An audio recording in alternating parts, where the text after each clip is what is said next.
And today I'll be whispering, reading from Reddit.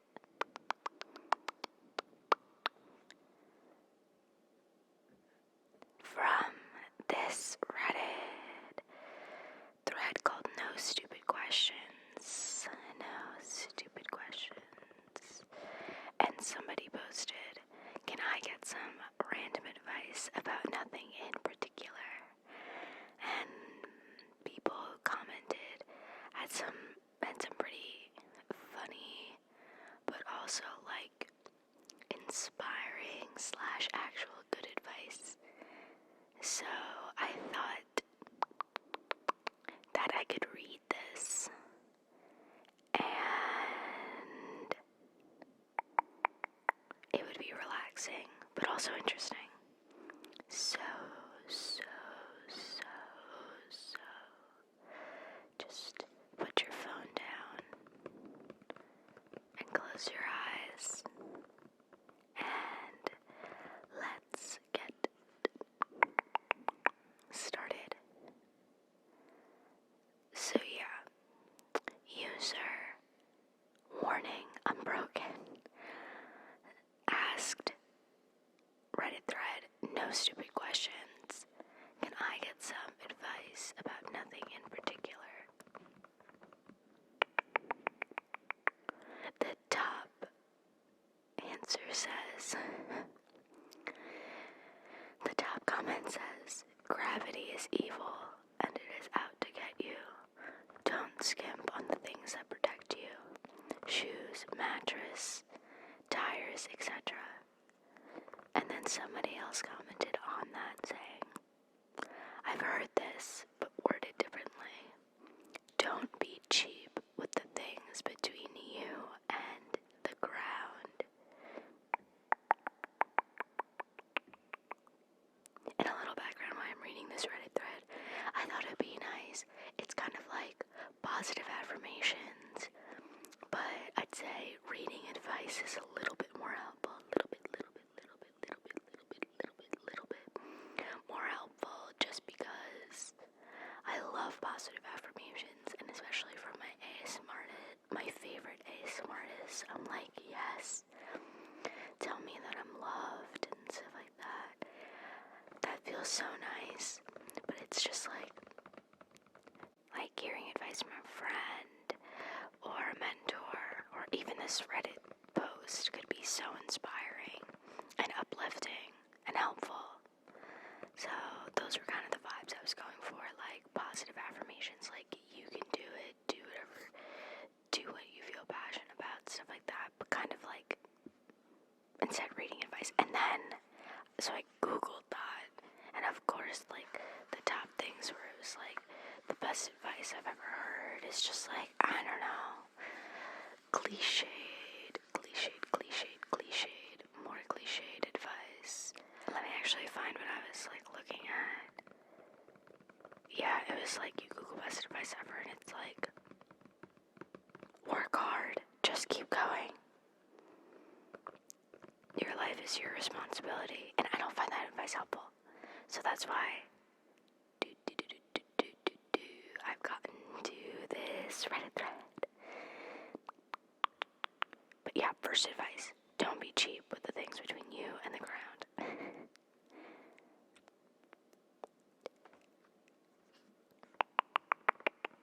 Darkheart Studios says, "If you're bored, pick a topic you find mildly interesting and research it." That's actually really good advice. If I'm bored, sometimes I will spend like hours on TikTok. Like, the TikTok algorithm knows me so well. They know what I think would be funny. They know that what I would think would be interesting. And so I'm watching it for so long, but then I leave TikTok and I'm like, what did I really get out of that last hour? And it's really like some tidbits, maybe a recipe, something like that, but like I feel good enough about getting like something like that out of it. But that's such a good idea. If you're bored, pick a topic you find mildly interesting and research it. Then somebody says, yes, I used to do this to try to help me sleep, but I would get sucked down the most amazing rabbit holes of knowledge. Didn't get much sleep, but learned so much about people, places I've always wanted to know about. If you don't know what to start with, just look up a country that you've always wanted to visit. And then somebody else says, expanding on this, take the time to answer tiny out-of-the-way questions about life. Have you ever thought to yourself, why do plugs have holes in the prongs? Here's a 20-minute video all about why those holes exist. Asking little questions can make a wonderful time killer. I've learned from searches like these. Your mail probably goes all over the country before it reaches you, even if it was sent from the next town over. The big yellow tower cranes you see beside skyscrapers are actually self-builds. No need for another crane.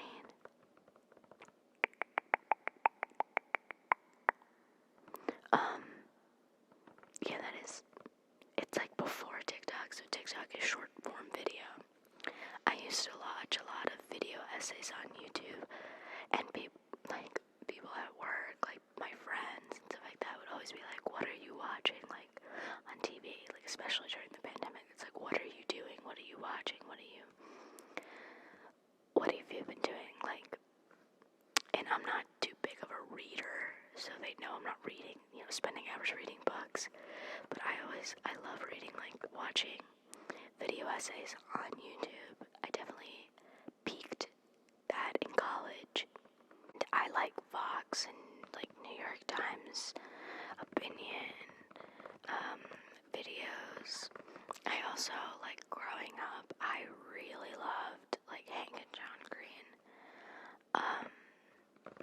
Not as authors, like, I'd never read A Fault in Our Stars or Looking for Alaska, but as vloggers, like, they were my OG, like, vloggers that I used to watch on YouTube, Vlog Brothers, and I would watch their, like, crash course videos for fun, just because I thought they were so good, and I loved, like, them as personalities so much.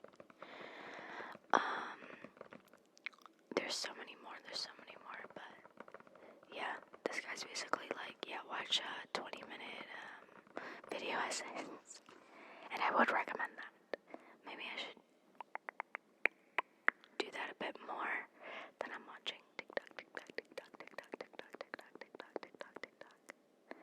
Next piece of advice says, understanding the laws of physics will drastically reduce your medical bills. Oh, I wish they would expand on that. I don't even know where to start. And then somebody said, don't be a victim of physics.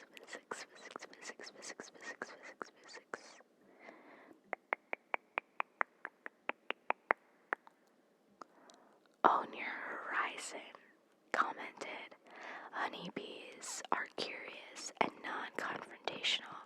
Be calm around them, you'll be fine. Oh, bees scare the shit out of me. I've never been stung by a bee. So, I'm like, I could be allergic and I don't even know. So good to know. Somebody else commented, honeybees will headbutt you before stinging you. Stinging is their last resort. If the bees start bumping your head, you best back up.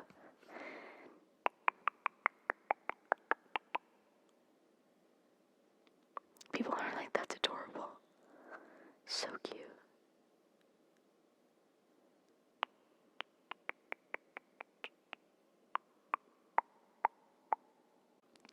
The next piece of advice is measure twice, cut once.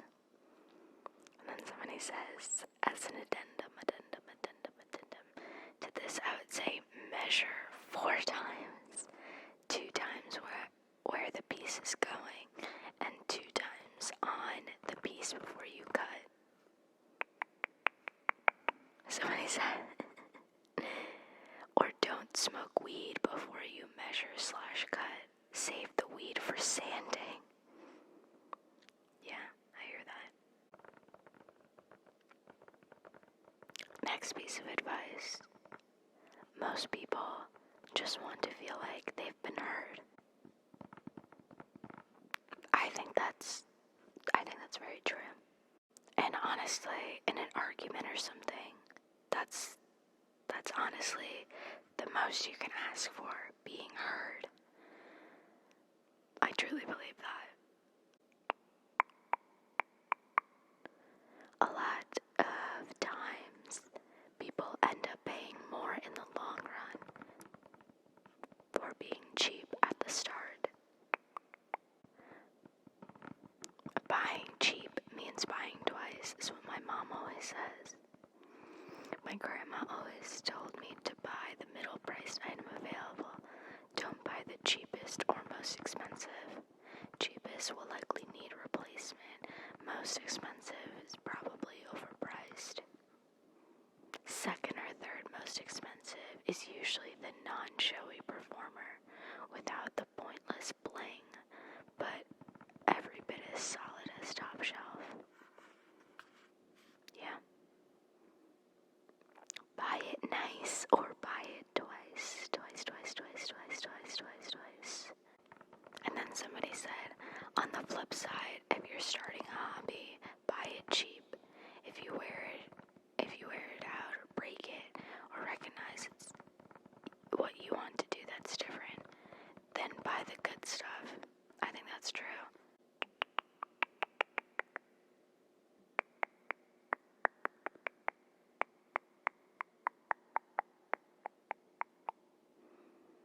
Somebody said, don't wear wet socks any longer than you have to. Take them off and dry them out as soon as practical. Even if it means going barefoot for a bit. And then somebody said, ugh, working on a farm after it rains. I quickly learned this. The next day I could hardly stand on my feet, but went back out to the wetland. Following day, I could not stand. It was so painful.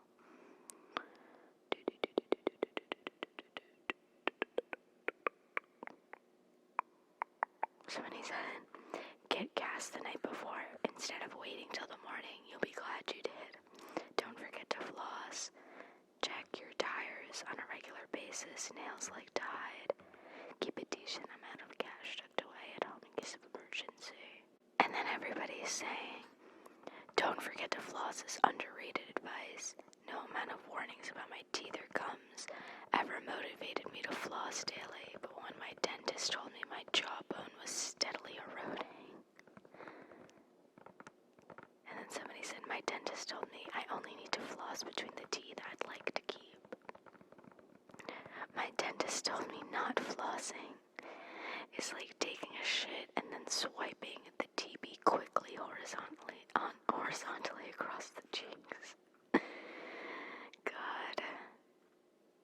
I don't floss daily. I really should. And every time, yeah, same with these people. Every time I go to the dentist, they're like, this is how you should floss. And I'm like, and then I leave and don't see them for another, year.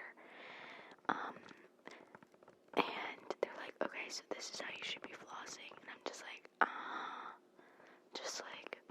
I need to somehow get it into my daily routine. Right now, I have floss picks, and then I'll literally spend 10 minutes doing it.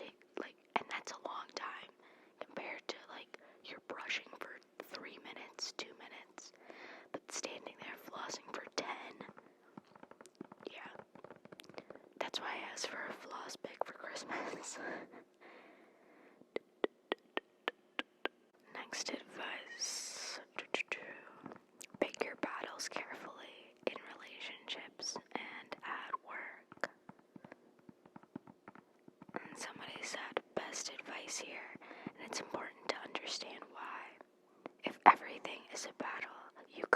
us as whiny, unsatisfied, perhaps even untrustworthy.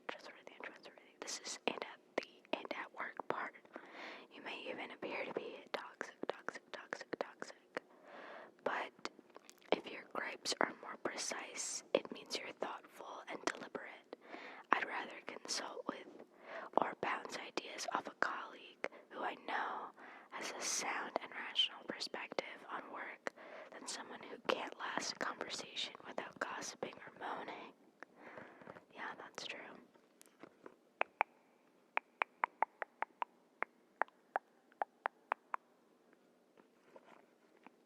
Next piece of advice. When talking to children, especially when it comes to discipline, get down to their level. Physically, even if you stand over them, it emphasizes the power imbalance. When you make a mistake with regards to a child, apologize to them. It's the right thing to do and models a host of behaviors you want them to learn. That's so true. Somebody says, also, don't comment little girls only on their appearance. If all a little girl ever hears is, your hair is so pretty, your bow is so nice, I love your skirt, that's what she'll learn to value about herself.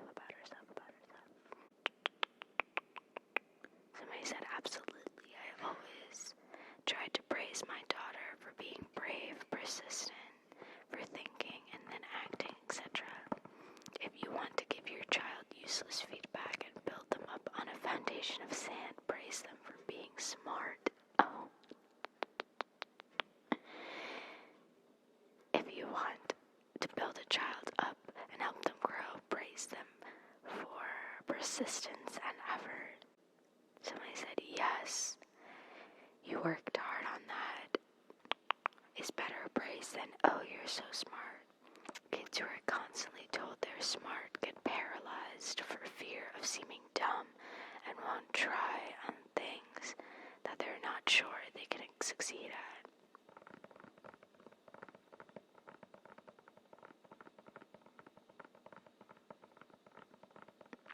Somebody says, all of the advice is amazing, but always remember that children will 100% mimic your actions, not your words. So you have to exhibit all of this behavior to yourself and your partners and others. It's just how humans are. We learn through mimicry. Next piece of advice on here says if a task seems daunting, tell yourself to do the minimum amount as possible. Example, a mountain of dishes.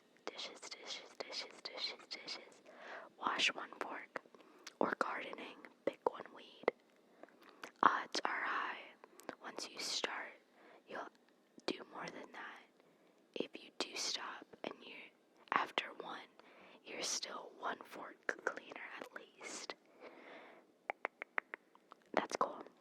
That's a life hack for sure.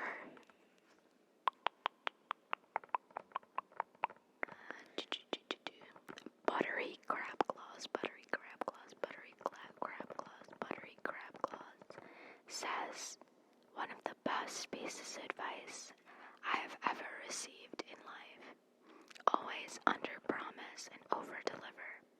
It will always make it look like you've worked even harder than you already had on something and make people happier as a result. Yeah, that's true. Somebody said I never knew about this, but I realize I do it all the time. Somebody says, good enough is called that because it is good enough. You don't have to be perfect to be good. And then I said, edit, I'm glad this is hitting people's ears. It is something I struggle with, but I try to tell myself this often. Mainly the bottom one, it helps me realize that so many people before us didn't have it all figured out before they started. You are able to learn as you do, learn as you do, learn as you do, learn as you do, learn as you do.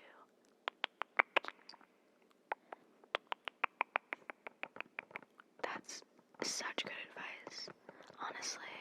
And I feel like I kind of learned that in college. I danced in college, and there would be some days, and I was minoring in it, so I was like taking it seriously as an academic class. But especially with college, there's so much to do. There's so much going on between classes, friends, extracurriculars. And I was at dance once, and I was just really not focused, not feeling it. And I was like, I let my professor know. I was just like, I'm not feeling great today. I'm not sick. But I'm not feeling like giving my 100%. And she was literally like, being mediocre on a day that you just are not feeling it that's the best that you can do. Be mediocre. And I love that. And I use that at work sometimes too.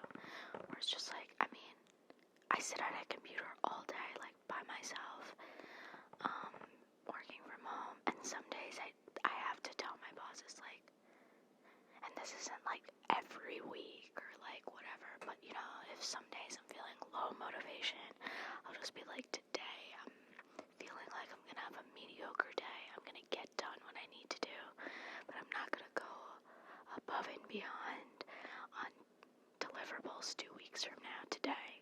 That's just not where my mindset is today. And if you take just one day out of a month or something to be mediocre, and that helps you for the rest of your weeks, it can just it makes the rest of your weeks and days not be so heavy and dragged on. You feel like you really had to push to persevere that one day that affects your next day. So I love this. And somebody says here, the enemy of good enough, good enough, good enough, good enough, good enough, good enough is perfection.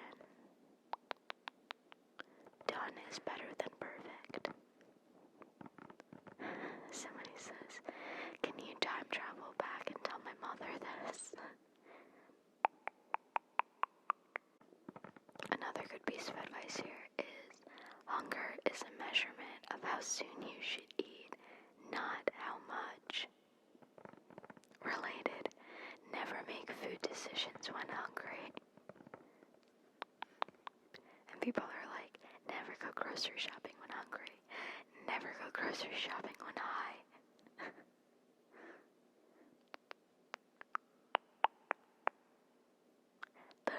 That first one though, hunger is a measurement of how soon you should eat, not how much, is so funny to me. Because I will fucking eat when I'm hungry, but then I'll actually get full pretty quickly because I'm probably just shoveling food into my mouth. I'm gonna find a few more good ones. If you lend money, make sure you don't need it and will never need it to protect you in case the person ever gives it back. It's good. Somebody says,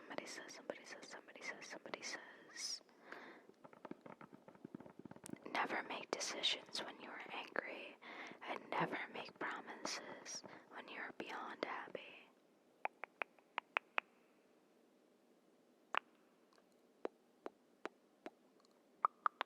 Somebody says, don't buy a husky as a first dog. Somebody says, neither as a second dog. Somebody says, can you explain why? I have a husky, also my first dog.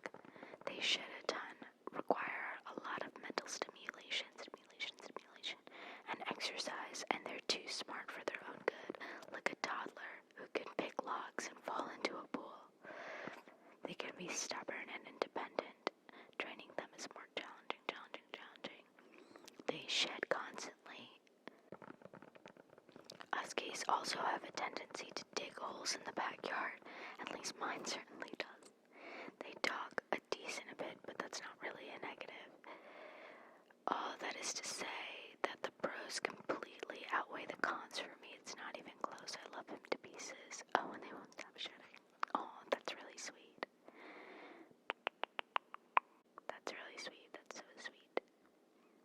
When I see people with huskies in the city, I'm like, what the hell are you doing with them? Because there's not enough space for them to run around. The part where he's talking about them needing a lot of mental stimulation. I feel like it's because they're bred to pull people on sleighs, in cold climates. I'd love a husky if I was in the tundra. Somebody says, I also have a husky. My first and last dog. I love her to bits, but goddamn, it's a lot of work. Somebody said the grass is only greener on the other side of the fence because it's fertilized with bullshit.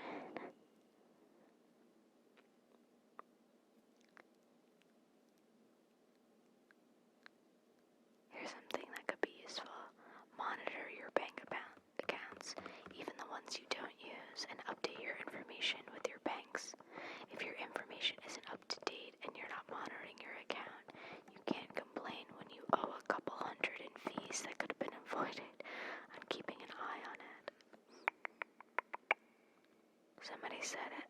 Just wanted to say, after reading this, I scoped out my accounts and found a fraudulent charge that was posted yesterday. Very solid advice.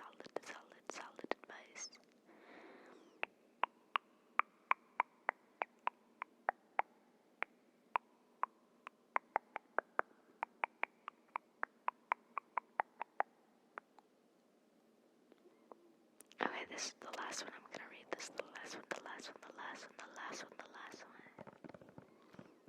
Compliment people every time you see somebody do something that is worth